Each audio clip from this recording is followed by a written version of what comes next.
Votre famille est venue habiter ici aux États-Unis en quelle année? Mon grand-père s'est établi à Manchester en 1871.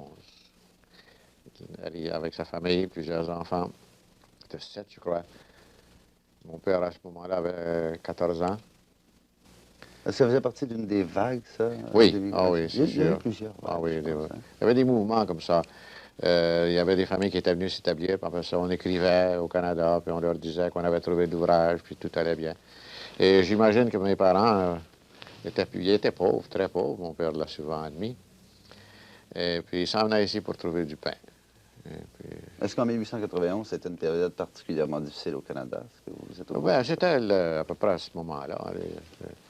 Les terres n'étaient pas riches. Et puis, c'est comme mon père me disait, le travail était rare.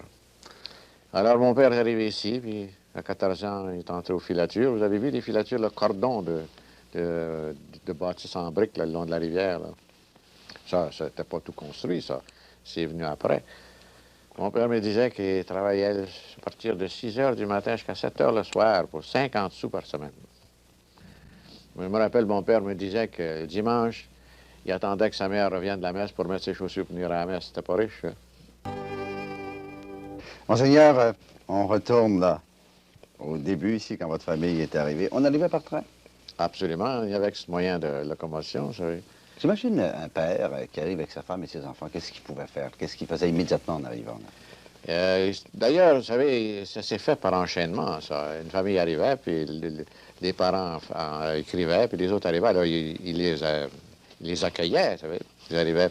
On raconte qu'il y en a un qui était arrivé avec sa famille avec une cruche de soupe aux pois. Et puis, ça a fait, et puis il s'en venait, puis il était tout émerveillé de voir la ville, puis en passant, il frappe la cruche sur un arbre dessus, puis il perd toute sa soupe, c'est tout ce qu'il y avait à manger. Ici, les compagnies, les filatures, là, se préparaient à recevoir, vous savez, leur main-d'œuvre. D'abord, ils allaient la chercher. Ils ont construit d'immenses, vous avez peut-être vu, le long de la rivière, d'immenses